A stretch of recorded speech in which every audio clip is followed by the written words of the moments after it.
Subscribe कीजिए कुंडलिनी जागरण को और प्रेस कीजिए बेल आइकन को, जिससे कि आपको मिल सके हमारी लेटेस्ट वीडियो सबसे पहले। सो पाने की चीज जो है वो आत्मा है और एक तरह से गंभीर तरीके से देखना चाहिए।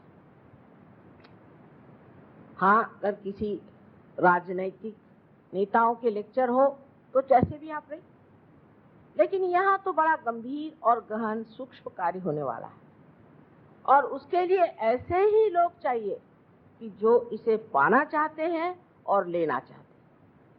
कुछ लोग तो सिर्फ तमाशा देखने आ जाते हैं, ये तमाशबीनों की जगह नहीं।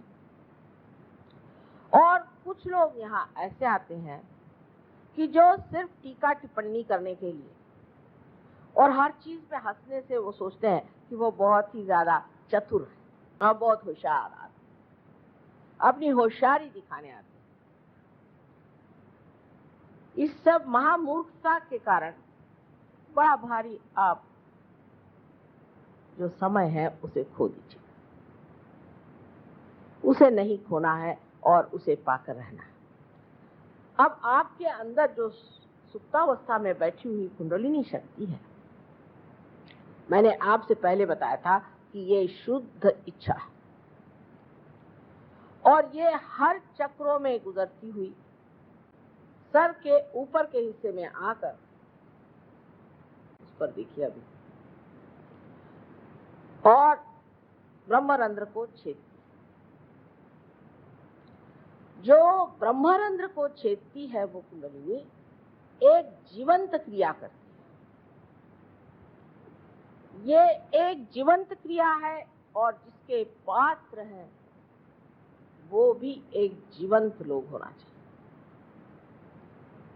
जीवंत का मतलब ये होता है कि जो जागरूक है और जो समझ रहे हैं कि आसपास में क्या हो रहा है। हम देख रहे हैं कि हाहाकार मचा हुआ है। सबसे पहले तो इसका विषाद मनुष्य को होता है कि कितनी हिंसा संसार में फैली। जहां पर बहुत ज्यादा पैसा है वहां कितनी हिंसा फैली। इस हिंसा को मारने के लिए, खत्म करने के लिए क्या करना चाहिए? बड़े बड़े संस्थान बनाए गए, ऑर्गेनाइजेशंस बनाए गए हैं शांति प्रस्तावित करने। लेकिन अशांति मनुष्य ने की तो इस मनुष्य के ही अंदर कोई जड़ ऐसी बैठी है जो अशांति करती है। वो कहाँ है? हमारे अंदर। वो जान लेना चाहिए। वो जड़ जहाँ बैठी हुई है ये है हमारे लेफ्ट साइड में जो स्वादिष्ठान चक्र है। जब लेफ्ट साइड का स्वादिष्ठान चक्र अकुला जाता है तब मनुष्य में अशांति आ जाती है। और जब राइट साइड का स्वादिष्ठान बहुत ज्यादा कार्य करने लगता है तो उसका लिवर चलने लग जाता है, उसके अंदर गर्मी हो जाती है। तो जैसे ये गर्मी उस लेफ्ट स्वादिष्ठान को ऐसी चालना देता है कि मनुष्य एकदम से आग बबूला होकर के उसके आंखों में खून उतरता, फिर उसको समझ में नहीं आता कि वो कर क्या। अब कोई कहे कि शांति का बड़ा भारी आंदोलन चलाइए, कुछ नहीं होगा। जो आंदोलन चलाएंगे वही मार पीट करेंगे। अभी हमने सुना कि गुजरात में एक बड़ा शांति का आंदोलन हुआ। जो लोग आंदोलन चला रहे थे उनकी आपस में ही मारपीट हो गई। ऐसे लोग शांति को कैसे प्रस्तावित कर सकते? और अब तो ये हालत हो गई है, हालांकि हमारे पास अब अच्छे कपड़े आ गए, अच्छा रहन सहन हो गया, हमारे पास काफी एडवांसमेंट जिसको कहते हैं उसका हमें सर्टिफिकेट मिल सकता है, लेकिन एक भाई दूसरे भाई को देख नहीं पाता, एक बेटा अपने माँ बाप को देख नहीं पाता और एक बाप अपने बेटे को देख नहीं पाता। इंसान में कितना बड़ा अंतर आ गया है। तो जो सतर्क है, जागरूक है, वो देखता है, कहता है कि माँ ये ऐसी कैसे हो गया? अगर हम इतने आगे बढ़ गए हैं तो किस वजह से हमारे अंदर यह अंतर आ गया? इसकी वजह यह है कि हृदय पे आपके अहंकार चढ़ा। ये जब अहंकार हमारे सर पे चढ़ता है इस तरह से, तो ये हृदय चक्र यहाँ होने के कारण उसको वो ढक लेता है और वही हमारे हृदय को भी ढक लेता है। लेकिन हमें पता नहीं रहता। बाप से पूछो तो वो कहता मैं सही हूँ, बेटे से पूछो तो कहता मैं सही। फिर दलीलें चलेंगी, फिर कोर्ट में जाएंगे, फिर मारपीट होगी, सिर फुटबल होगा। ये मनुष्यों का रहने का तरीका। इससे तो अच्छे जानवर हैं जो पशु हैं पाश में बंधे हुए, वो आपस में लड़ते झगड़ते नहीं। कभी कभी झक सवार हुई तो थोड़े लड़ते, और ज्यादातर जो जानवर इंसान के साथ रहता वो ज्यादा लड़ाका होता। आप जंगल में जाइए, शेर है अपने शांत से रहता है। आप अगर जंगल में जाइए और पूछे कि भाई शेर कैसे जानेंगे है, कहले जहाँ एकदम शांति होगी, क्योंकि सब जानवर जानते हैं कि राजा बैठा हुआ और सब शांत बैठे। अगर शेर मर जाता है तो एक जंगल में मातम हो जाता है, जानवर खाना नहीं खाते, हमारा राजा मर गया। वो हालत इंसान में नहीं है।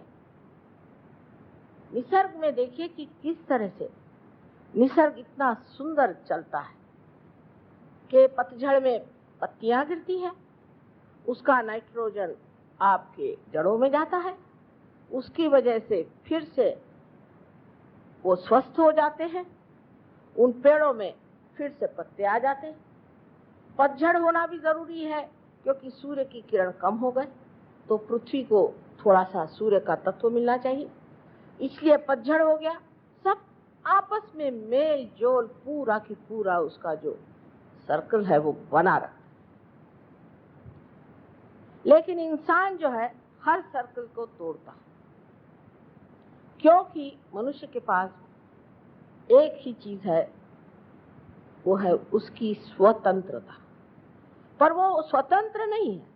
स्वतंत्र वो है जो अपने स्व के तंत्र को जानता है। जो मनुष्य अपने को सोचता है कि तो उसमें क्या, अंग्रेजी में तो ज्यादातर आजकल लोग कहते हैं सो व्हाट्स रॉन्ग। आजकल वहां पर लोग सर में नीले पीले रंग लगा करके और अजीब अजीब कपड़े पहन के उसमें छेद करके घूमते हैं, और उनसे मैंने कहा भाई ये तुम क्यों करते हो, कहले व्हाट्स रॉन्ग। अरे भाई इस ठंड के जमाने में आप छेद भरे कपड़े पहन के घूमिएगा तो आपको बीमारी नहीं हो जाएगी।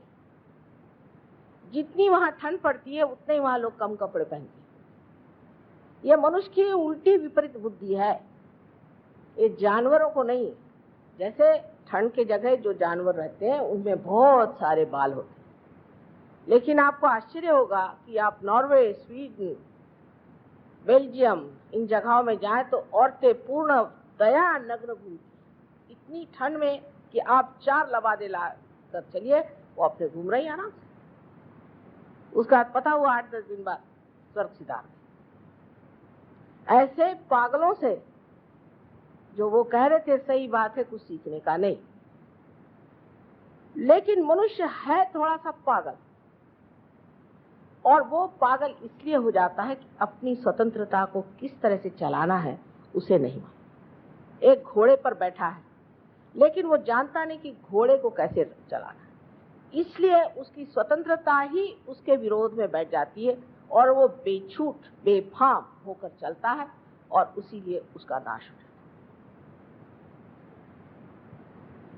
इस अहंकार के बारे में सारे साधु संतों ने कहा है कि प्रभु इस अहंकार से बचा दे। और अहंकार जा करके पहुंचता कहाँ है, तो मूर्खता। अहंकारी मनुष्य से मूर्ख और कोई आपको मिलेगा, बस सुनते ही बनता है। जिस आदमी में अहंकार आ जाता है, या तो वो हद से ज्यादा दुष्ट हो जाएगा, या हद से ज्यादा वो मूर्ख हो जाएगा। अब मैं तो रोज ही विलायत में देखा करती हूँ मूर्ख लोग, और समझ में नहीं आता है कि ये एडवांस लोग हैं या ये परवर्टेड लोग हैं कि एकदम ही पागल खाने जाने लायक। वहां तो पागल खाने भरे हुए हैं, लोग ऐसे रास्ते में घुमा करते पागल लोग। मैं आपसे झूठ नहीं बता रही, लेकिन अब यहां भी वही होने वाला। और अहंकार जो है मनुष्य को इतना जड़ बना देता है, उसके नसों पे तक छा जाता है।